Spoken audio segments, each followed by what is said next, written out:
well. What a terrific race this is. Huntington with the miss. The feet scored goal! This is their house. This is their stage. It's a stage they have dominated in recent years.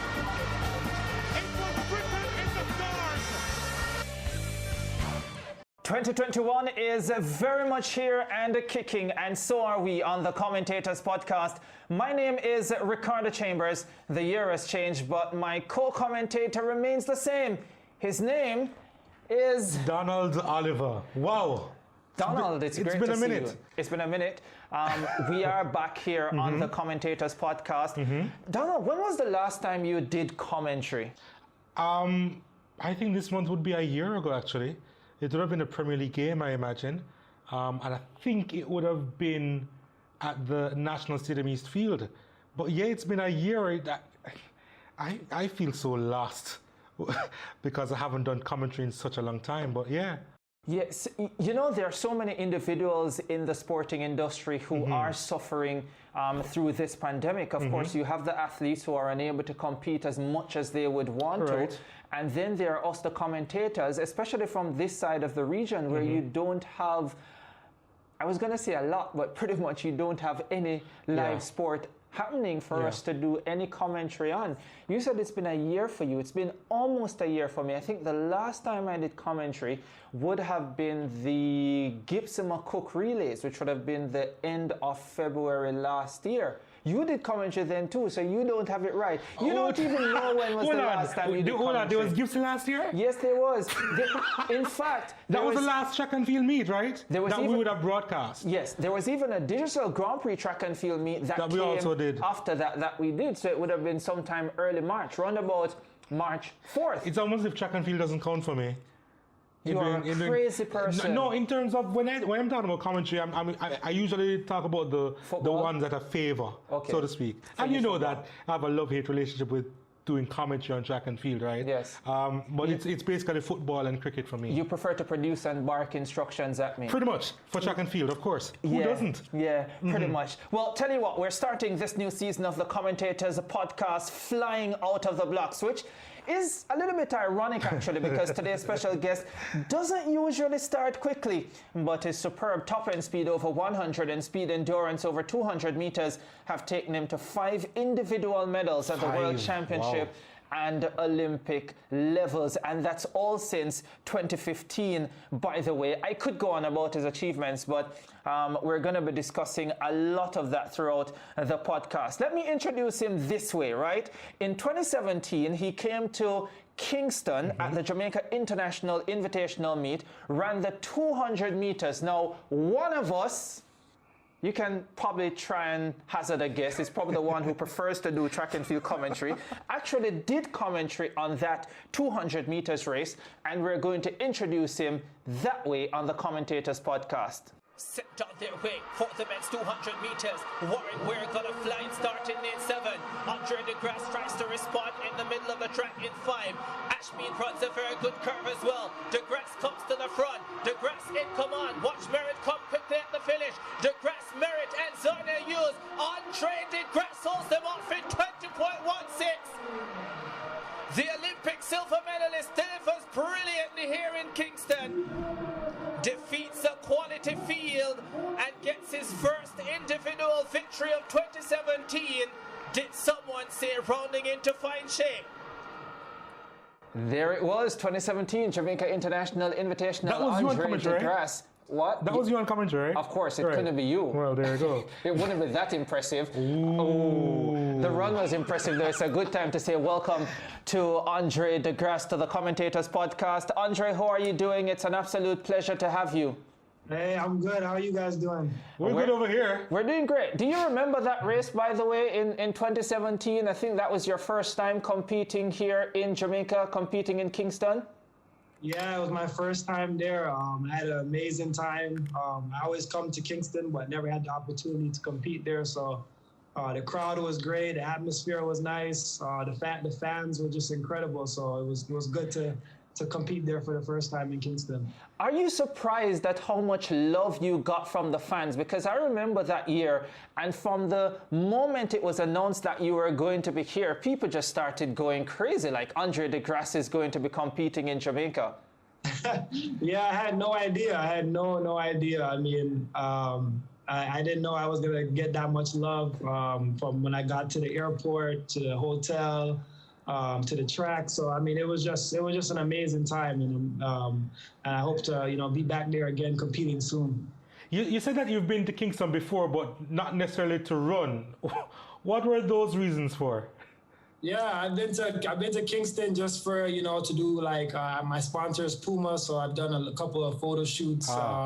And commercials there in Kingston. And then, of course, I've been to Montego for vacation. So I never had the chance to really, compete there, just, more for fun purposes. Yeah, we're going to talk a little bit about those vacations, but we track back a little bit and go back to Andre de Grasse's early years. Of course, your parents are from Barbados. You were born in Canada, of course. You actually started with basketball.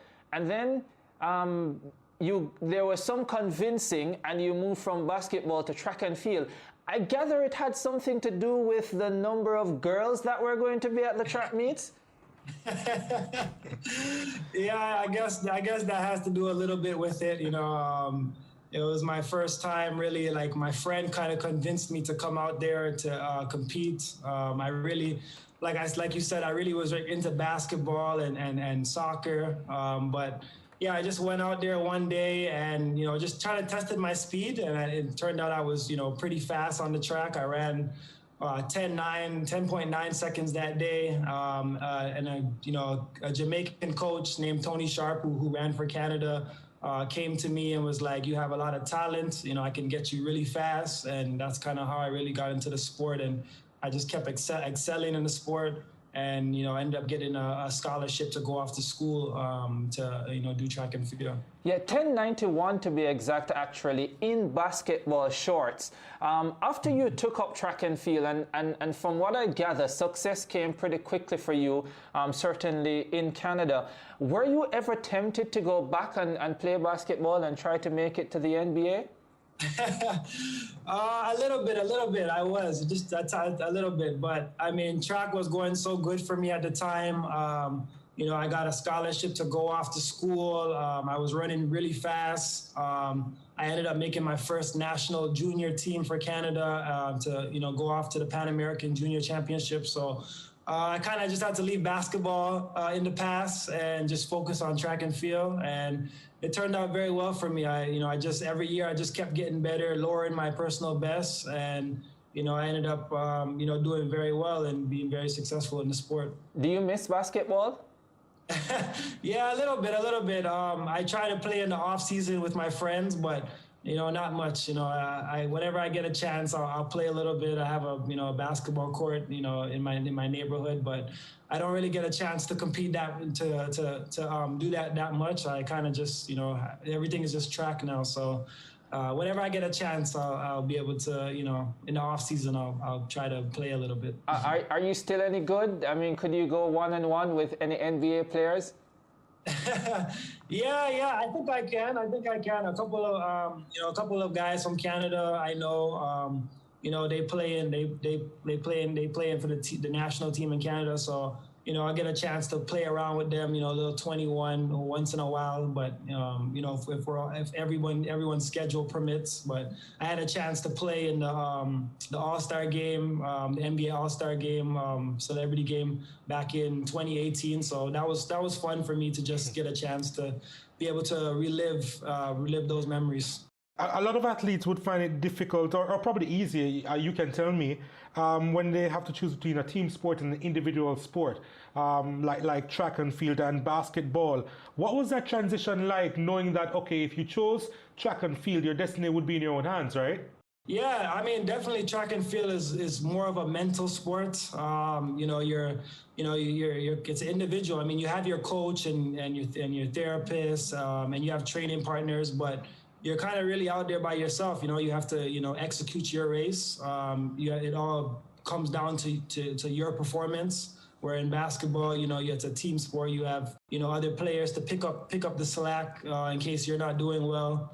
But so, it was really a big adjustment for me. But, my coach said that I took a lot of my athletic abilities from basketball, and I just had to try to, transition that to track, whether that was, with plyometrics and just being able to get off the ground as quickly as possible. So I had a little bit of those talents that came over that helped me out a bit. So he said I was in good hands because of it. So I was pretty fortunate because of that.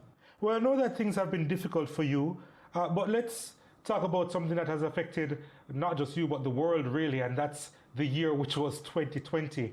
How difficult was it for you? Yeah, it was very difficult. I didn't get a chance to really, really compete as much. I think I competed about two or three times that year, last year.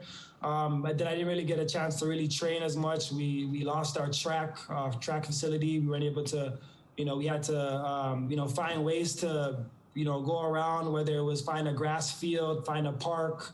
So that was very difficult to train.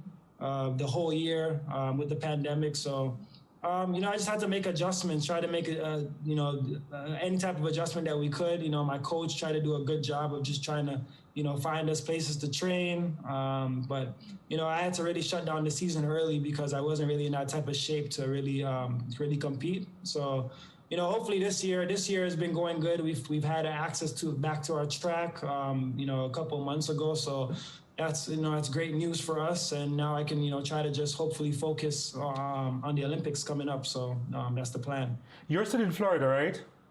Yeah, I'm still in Florida. Yeah.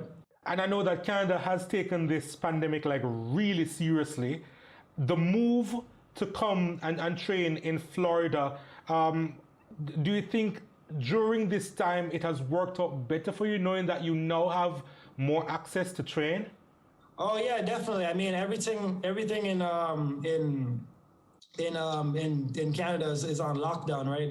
So there's no really access for people to really train. So it's been really tough for people who are out there training, and especially because of the weather as well. Yeah. So it's really great that I'm here in Florida. It's sunshine. I'm able to train at a high level, and we have access to facilities to be able to use the track or the weight room. So.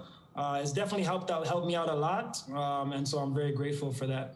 Yeah, Tokyo 2020, so much conversation, so much discussion about whether it should go ahead. From an athlete standpoint, how do you feel about it given everything that's happening with the pandemic, the uncertainty? How does it affect you, one, and how do you feel about it actually happening? Yeah, I really hope that it can happen. This is really our livelihood. This is something that we train for, that only comes around, once every 4 years.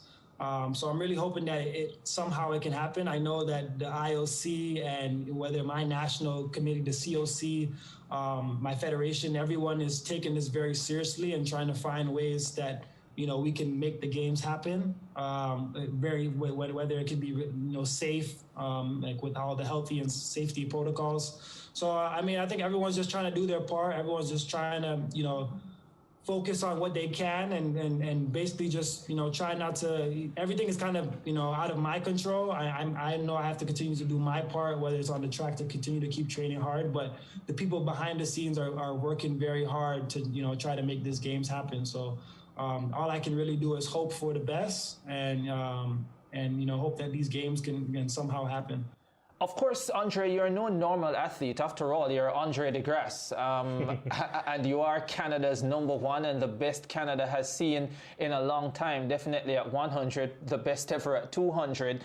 How much communication do you have with, let's say, the Canadian Olympic Committee? How much do they speak with you in trying to reassure you or at least keep you up to date with what is happening and what is likely to happen?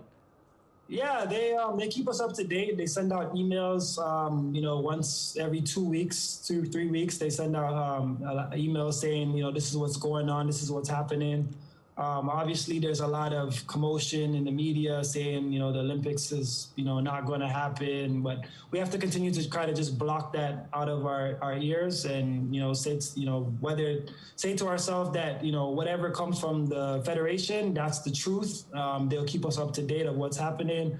Whether it's, things that have to do with quarantine or taking a COVID-19 test, ways to get around training and competing. So they really, really keep us up to date, and they always, call, check in with me and say, is there anything that I need to help me with my training? So they've been doing really a good job of that this year. And of course, they're just trying to do everything that they can to just, provide for the athletes and hope that, we can go out there and put on a show for everyone to watch. Andre, if you had to take the COVID-19 vaccine, any one of them, would you take it in order to go to Tokyo? That's a tough question. I don't know yet. I mean, I don't know. I think that would be up to the federation and up to our country. Whoever, obviously, I don't want to bud the line or anything like that. Obviously, frontline workers should obviously go first. The people that are out there, protecting people and doing their job. So I feel like they should, be the ones to, be first in line. So we just have to wait. I just have to wait and see and see what happens in the next upcoming months to see what happens. But, if they're saying the vaccine is safe and effective, then and it's willing for us to take, then, yeah, we'll see what happens. How special would this Olympics be, especially with the fact that, well, it appears that there won't be a lot of fans, if any, in the stadium? Do you think that would take away from the glory, which is the Olympic Games, for you personally? Yeah, I mean, I've been to Olympic Games before, and the fans make they make the excitement. They make us the adrenaline go. They make us feel like we want to put on a great show for them. So that would definitely be a tough transition. I had to deal with that a lot last year. I competed about 2 or 3 times, and there was no fans in the stadium, so that was really a big adjustment for me. Just trying to get pumped up, get riled up to basically say, all right, I got to go out there and make it happen. So, but everyone's in the same boat. They have said that if there is fans, there would be only Japanese fans. So that would be great. Any type of fans would be good, just to have some type of excitement. Not last year, but 2019 in Doha, they had a light show, so that was pretty good, to get us going. So if they have something like that with the light show, that would be kind of a good backup for not having fans. So we'll just have to wait and see. But of course, it's going to be very tough. But still have to go out there with the same energy, same mindset, and get the job done. All right, so let me put you on the spot then. Would you prefer going to an Olympics with no fans, or for the Olympics to be put off until it comes around in 3 years' time? No, I probably would just rather have the Olympics with no fans. I mean, I feel like I'm in great shape right now. I feel like I'm ready to go.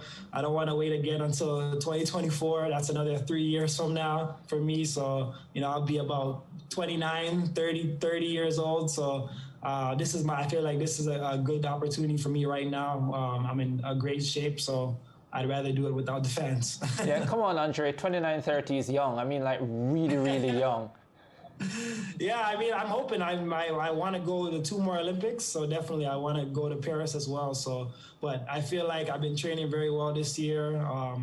Things are good for me, so I kind of want it to happen now. Yeah. It's kind of interesting that you say you feel like you're in great shape, because I track your history and I look at your performances. First of all, which I think is absolute credit to you, that your best performances have come in championship from your NCAA days. Maybe if you go all the way back to your junior days, through to your NCAA days, and now at the senior level World Championships, Olympics, your best performances come then. Not only that, there seems to be a sharp gradual improvement later in the season. So let us say you have a championship in August, you'll see Andre de Grasse round into form in about July, and maybe early April, May, June, you're not in that great a shape. So it's interesting to hear you say right now that you feel you are in great shape. What's the planning like to ensure that the peak happens again in July, late July, August this year? Yeah, I really, I really leave that up to my coach. My coach does a very good job of planning. Early in the season, it's very tough for me to run fast times because I want to run fast. At the end of the season, at the championship, I want to be in peak form. So I have to get ready for the rounds. I run the 100 and 200 meters. So that's six races in 5 days or 6 days. So I really have to get into form. So train during those months of February, March, April, I'm in really hard training. So it's very hard for me to run fast that early. But I know if I'm, like you said, like I try to round into form around, my national, around my trials, when I'm getting ready to make the team, that's when I try to round into form and be ready so that I'm ready to go. But yeah, I mean, it's definitely like, those one-off races are very tough for me in the beginning, but I try not to let that get to me. It's all like just about just executing the race, and it's a stepping stone to basically get, from April all the way to May to June. So I just really try to take it one day at a time, one race at a time. And by that time, I'll be ready to go. Yeah, in 2016, Andre, the great Usain Bolt pinpointed you as one who could be the dominant force in men's sprinting once he had left. He has left. So much has happened since 2016 with you, with the injuries. You were back in 2019, though, to win a couple of World Championship medals. You're now telling me that you feel that training is going well. How close do you think you are to fulfilling what was laid on you by the great Usain Bolt, you being the dominant sprinter, especially when you take into account that, well, you had Christian Coleman, you have Noah Lyles at 200 running really great. How close do you think you are to getting close and beyond them and be the #1 sprinter in the world? Yeah, I feel like I'm there. I'm very close. Of course, respects to Usain Bolt. He's a legend. It was fun times racing against him and competing against him. He'll definitely be missed. But yeah, I feel like I'm very, very, very close. It's really just about executing that race. Making sure that my start. I really have. I've struggled in the past with my start and my acceleration. My top end speed is there. It's really just about reacting to the gun and just making sure that I just be with the field at 30 meters and 100. And if I'm there, I know I can win, right? So I just try to work on that every day in practice and training. Just try to work on that first part of the race because if I'm there, then I know I have a great chance. I'm like I said, like I'm very, very close. It's really just. It's when I talk to my coach, he's like, if you're just even 1/10 faster in the beginning of the race, you won the race. It's right there. So, I've just been working on that. It's definitely been tough, but that's track and field. It's all about being, it's about being tough. It's a mental sport and just trying to make sure that you execute on the right day. Yeah, and you've had the injuries. I mean, ACL, hamstring issues. How far behind you do you think those are right now? And have you had any changes in your training, self-care, that you think would be contributing to you being a lot more healthy these days? Yeah, I mean, I think when I was younger, you bounce back so fast. You just feel like you're recovering, you're good to go. And you might have not take things a lot more seriously. So now, as I've gotten more into the sport and become more mature, I take a lot of things more seriously now. Whether it's my hydration, my nutrition, making sure I get more sleep, more proper sleep. All those things come into play, right? When you're racing. So, but definitely, my hamstring is healthy. I feel good. I haven't had any, hiccups in the past couple of years with that. So feel like I've been really taking care of my body very well, and I just have to continue to do so. And if I can, do all those things, then, I'll be very fortunate and very healthy leading up into the season. Yeah. One more. 2016, that iconic moment really you had with Usain Bolt at the Olympics in the semifinals, and so much was made of that. I mean, it seemed like really great romance. What's your relationship like with the great Usain Bolt now? Do you even still have any type of relationship with him? Yeah, Usain that was fun. I mean, I felt like I was a rookie, and I'm the rookie, and he's the vet. I'm just trying to chase after him. So I mean, it was fun to get that opportunity. Being young and just trying to challenge him, and he's the fastest man ever in the world. So it was just fun to be able to be in that position. And race against him. But yeah, I mean, I have an opportunity to talk to him. Whether we're doing something with Puma, I'll see him and get a chance to talk to him. I haven't seen him recently since the pandemic and all, but the last time I did see him was at a Puma event, and it was good to just catch up with him and talk to him. See what he's up to. He's having fun in retirement and stuff like that, doing a lot of things. And he just had his baby girl as well. So. It's been fun just to get a chance to talk to him and see him again and rekindle that friendship. So it's been an amazing time. So I'm looking forward to seeing him again. Yeah, probably can share notes about raising daughters the next time you speak to him. You would have sure. you would have missed out, of course, racing him again in 2017 because of the injury. And of course, it would have been a really vulnerable time for Usain Bolt. Of course, we pretty much knew how it ended with the bronze medal in the 100 meters. Do you think that you could have not only beaten him, but have won gold that year, getting the better of Justin Gatlin? Yeah, I felt really good that year. I think I was having a good year. I was winning all the diamond leagues I was in, but I think I just probably when I look back, I probably peaked too soon with the competition. So by the time I got to the championship, I wasn't ready, and that's probably why I tore my hamstring. So, but I mean, I think I would have had a great opportunity. I would have had a great chance, and that would have been fun to race against him, Gatlin, and Coleman, and see who would have came out on top. But definitely, I love competing in London. So, I watched it. I watched the race. Obviously, it wasn't like super fast because of the weather and the wind conditions and all that. But I was looking forward to just being in that field and having a good opportunity. But who knows? I mean, we'll never know. We'll never know. But I definitely felt like I could have been in a medal position for sure. Yeah, let's talk about your training camp for a sec, shall we, Andre? Because you're part of a fabulous training camp.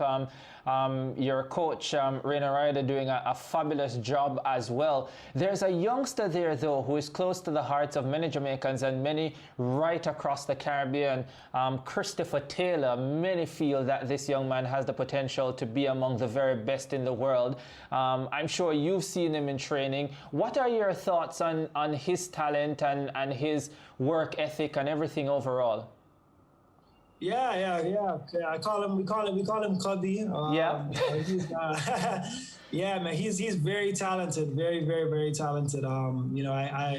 I sometimes he'll jump in. I ask coach to put me in a workout with him because he's very good for 300 workouts for me when I'm preparing for my 200 meters. But he's very good. I mean, he just ran a couple weeks ago. Mm-hmm. Very happy for him. That his problem the last couple of years is just trying to be injury free. And he's very healthy right now. He's feeling good. He just ran his first time indoors for 400 meters a couple weeks ago in Arkansas, and he ran very fast. I think it was like 45 low or something. 45.7, yeah, which is really impressive for his first run. Yeah, so it's very, very impressive, especially for indoor season. He's never done it before, so by the time he comes outdoor, he should be in good shape. So yeah, I mean, I've been watching him. He's been in the group for the past couple of years now, and he's taking a lot of things. I think he's taking a lot of things more seriously now. Whether I told him, you have to continue to hydrate, continue to eat well. All those things come into play now. You have to make sure you're recovering from the workouts because the workouts that he does in the 400, man, those workouts are crazy sometimes. Like with limited rest. Running 500s and 600s. So he has to, take a lot of things. He's getting older, has to take things a lot more seriously and stuff in that type of aspect. But he's been doing his thing. I'm very proud of him. He's good. People are going to be surprised to see him back on the circuit this year. But he's doing well. I'm very You sound like a proud bigger brother.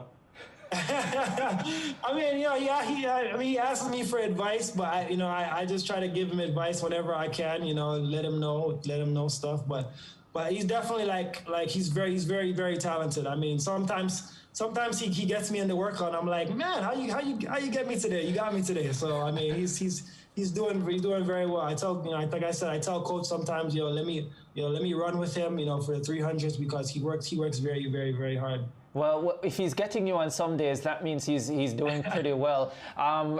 Earlier in our chat, you spoke about coming to Jamaica on a number of occasions. Of course, your parents from Barbados. Do you still visit? Do you ever visit? What's your relationship like with Barbados? Yeah, my dad is from Barbados and my mom is from Trinidad. Trinidad, yeah. So, I mean, I visit, Trinidad, I used to go for Carnival. No winding up this year. Yeah, none this year. Barbados, I haven't got the opportunity to go to crop over in a while because obviously I'm preparing for the World Championship or the Olympic Games. So I haven't got a chance, but I was in Barbados about, I think, 3 years, 2018, last time I went to Barbados. So, I mean, I always connect with my roots. It's always a good time. I love to go there just to relax, be on the beach, just enjoy the Caribbean. All the Caribbean islands are nice. So, I mean, I love to just go out there and just, be with my family and just to catch up and have a good time. Let's talk about a couple of things that you've been doing off the track. You're going to be releasing a book this summer. Tell me about it. Yeah, I mean, during the quarantine, I was just, I'm always I was at home with my family, right? So I'm always reading books to my daughter and, I just thought for a second, I was like, well, I think I have a good story to tell. I should make my own children's book. So I decided to, write a book and do that. So, yeah, I mean, it's going to be coming out July 6th. It's called Race With Me. And it's going to be for children from ages 6 to 10. So I'm looking forward to it. I hope everyone likes it. And, it's a little bit of, the story from my childhood and, all the way to the Olympic Games. Yeah, I don't think any of them will be able to keep up with you, though. What a tempting headline, though, huh? Yeah, Race With Me. Doesn't sound bad, though. But quickly, Andre, we're fast running out of time, but so much was made at the 2019 World Championships about mothers doing well at that event. Your daughter's mother, Nia Ali, was one of those winning the world title at 100 hurdles. But I have to ask, from your standpoint, becoming a dad, how does that change your perspective on life? How does that change your perspective on competition? How does that help you, if in any way? Yeah, I mean, I feel like it's just my daughter and my family. It's just giving me a lot of more motivation. I remember, when I got injured back in 2018, it was really a down point for me. And I was just really trying to find that motivation again to come back into the sport because, I injured my hamstring in 2017 and then I injured it again back in 2018. So I think just having her, having her just gave me that motivation to say, I want to come back. I'm going to come back and I'm going to do well. And it wasn't just doing it for myself. I was doing it for her as well. So that kind of just gave me that motivation to come back and medal. So, and then of course, when you have the off day, you're not training is not going well or things around you are not going well. It's really just great to just see her smile, cause she doesn't know what's going on in the world. She doesn't know what's happening. And she could just take my mind off of things and just say, hey, like daddy, and just smile in my face and want to play with me. So it's definitely just it's a blessing. It's a great feeling. And it's definitely just really really changed my perspective on life and just, having her in my life. I know I have more responsibility now, but I have to continue to, grind and keep working hard because I'm trying to create a legacy for her. Yeah, that sounds amazing. Andre de Grasse, it was an absolute pleasure speaking with you, and we wish you all the best for the 2021 season. Hopefully, we will have Tokyo 2020, and if you do, Donald and I will see you in Tokyo, Japan. I don't know if we're going to be taking the vaccine either, but we'll ensure we stay 6 feet at least away from you. Yes. I hope to see you guys.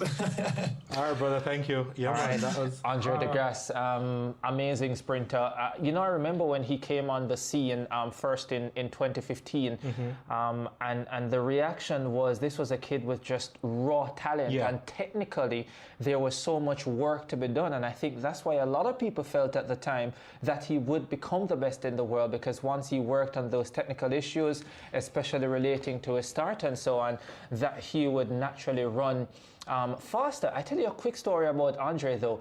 I was so upset. I hope he's not hearing this part.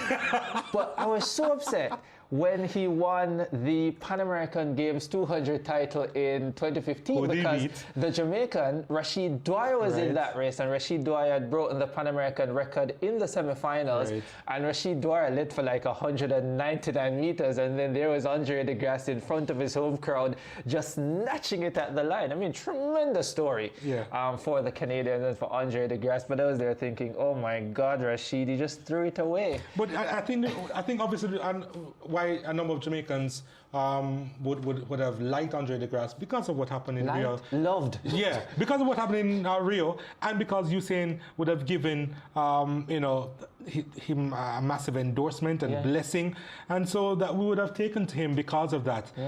So I wasn't really surprised by the reaction that he got in 2017. It was ridiculous. It was absolutely ridiculous. It was like he was the only one coming to the meet. Yeah.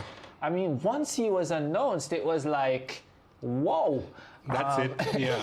That was it. Absolutely tremendous. But it was a real pleasure having Andre de Grasse on the Commentators Podcast, and a tremendous way to start 2021. We have so many more great interviews coming for you. Tell you what, we're going to be delving into a sport that we have never done before, but I can guarantee you our next podcast is going to be a cracker. It comes from horse racing. If you love it, you'll stand by for that. Thanks to matter of fact, even if you don't, stand by for the story as well. Yeah, even if you don't love horse racing, you will absolutely love this story on the Commentators Podcast. Thanks to Andre de Grasse. Thanks to Andre Malseed, who set up this interview for us with Andre de Grasse. We appreciate that as well. And thanks to my producer for today, Walford Jibison, who was doing about 3 people's work. You know, I always knew he could do it. That's why I'm always bigging him up, because I always knew he could do it. Shines under pressure, doesn't he? Shines under pressure. Thanks very much to the entire team. I'm Ricardo Chambers. This has been another edition. And I'm Don Oliver. Oh, that wasn't important. Really? Of the Commentators Podcast. Until next time. Goodbye.